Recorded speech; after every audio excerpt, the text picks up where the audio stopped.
CBI ने समन जारी करके तेजस्वी यादव को 3 समन देकर बुलाया था कि आइए जांच में सहयोग कीजिए, आपसे बातचीत करते हैं, जो साक्ष्य उपस्थित हुए हैं उन पर भी आपसे जो आप पंचनामा दिखाने की बात कर रहे हैं वो दिखा देते हैं।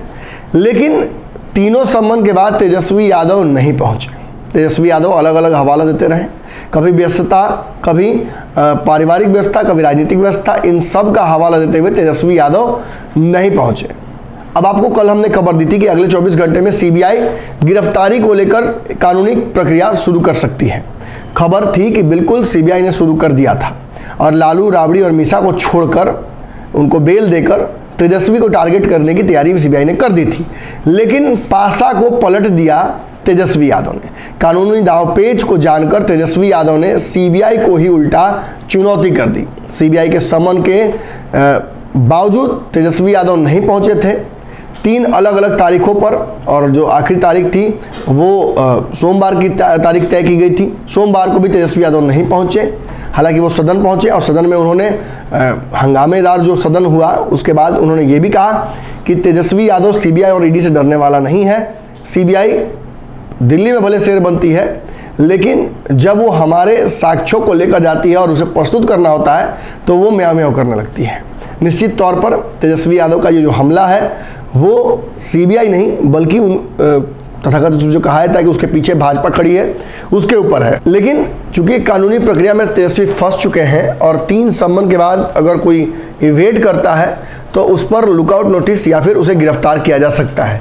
पहले ही मीसा, राबड़ी देवी और तेजस्वी और लालू यादव को उनके पासपोर्ट को सीज कर लिया गया है और उन्हें देश छोड़ने से मनाही कर दी गई है। हालांकि बेल देकर उन्हें राहत जरूर दी गई है, लेकिन तेजस्वी का फंसना लगभग तय नजर आ रहा है। ऐसे में बिहार में चर्चाएं खूब हो रही हैं कि तेजस्वी यादव के गिरफ्तारी की परिस्थिति में नीतीश क्या करेंगे। क्या राजद किसी और का नाम सुझाएगी डिप्टी सीएम के पद के लिए? क्या नीतीश फिर से भाग जाएंगे छोड़कर 2017 की तरह?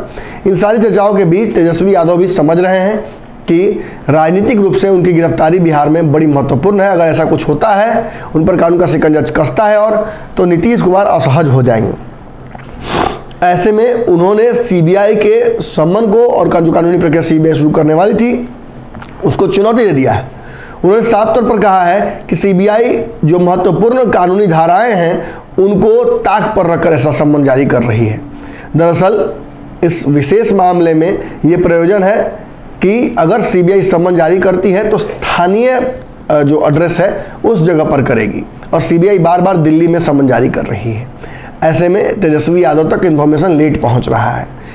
तेजस्वी यादव ने यह भी कहा है कि बार बार जो समन जारी किया जा रहा है उससे राजनीतिक जो है द्वेष समझ में आ रहा है।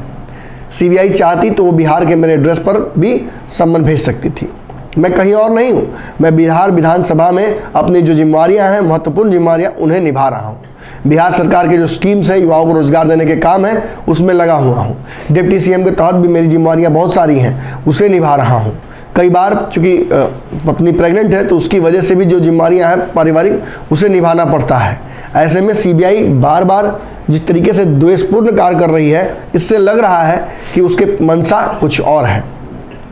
क्या कुछ उन्होंने कहा है इस रिपोर्ट में आप सुन सकते। सीबीआई की ओर से जारी सम्मन पर दिल्ली हाई कोर्ट में तेजस्वी यादव ने चुनौती दे दी है। न्यायमूर्ति दिनेश कुमार शर्मा को और उनकी खंडपीठ को गुरुवार को इस मामले की सुनवाई करने का निर्देश दिया गया है। याचिका में तेजस्वी यादव ने कहा है कि वह जांच में पूर्ण सहयोग और सहायता देने को तैयार हैं, लेकिन उनके खिलाफ चल रहे मामले में कानून का उल्लंघन हो रहा है। सीआरपीसी की धारा 160 के तहत नोटिस केवल स्थानीय अधिकारी के अधिकार क्षेत्र पर जारी किया जा सकता है, लेकिन वह पटना में रह रहे हैं और सीबीआई दिल्ली में समन जारी कर रही है। उप मुख्यमंत्री होने के नाते विधानसभा सत्र में शामिल होने का उनका दायित्व उन्हें पूरा करना है, इसलिए उन्हें सत्र में खत्म होने के बाद उनसे समय लिया जाए और तब वो सीबीआई के पास उपस्थित होंगे। तेजस्वी ने याचिका में मांग की है कि सीबीआई के निर्देश दिया जाए कि जो पूछताछ है उस दौरान कानून द्वारा निर्धारित नियम के तहत निश्चित दूरी पर उन्हें अपने अधिवक्ता को रखने की इजाज़त दी जाए। यानी तेजस्वी यादव ने जो चुनौती दी है सीबीआई के फैसले को, उसमें उन्होंने जो महत्वपूर्ण बिंदु रखे हैं, एक है कि साक्ष्य वो देना चाहते हैं, दूसरा कि सीबीआई ने ही कानून का उल्लंघन किया है और स्थानीय पते पर समन नहीं भेजा है। तीसरा वो कह रहे हैं कि उनकी जिम्मेवारी है विधानसभा और उप मुख्यमंत्री के तौर पर, तो उसे उन्हें निभाने दिया जाए और सत्र जब खत्म हो जाएगा विधानसभा का मौजूदा, तो उसके बाद उनसे समय लिया जाए सीबीआई के द्वारा। वो पूरी तरह से जांच में सहयोग करने के लिए तैयार है। चौथा मुद्दा जो वो रखा है उन्होंने कहा है कि उन्हें अपने वकील को, जो कि प्रावधान है उसके तहत, सीबीआई के पूछताछ के दौरान निश्चित दूरी पर रखने की इजाज़त दी जाए। अब देखना होगा कि सीबीआई इस मामले पर जिस तरीके से तेजस्वी यादव को फंसाने चली थी, अब उल्टा कहीं सीबीआई ही ना इस मामले में फंस जाए।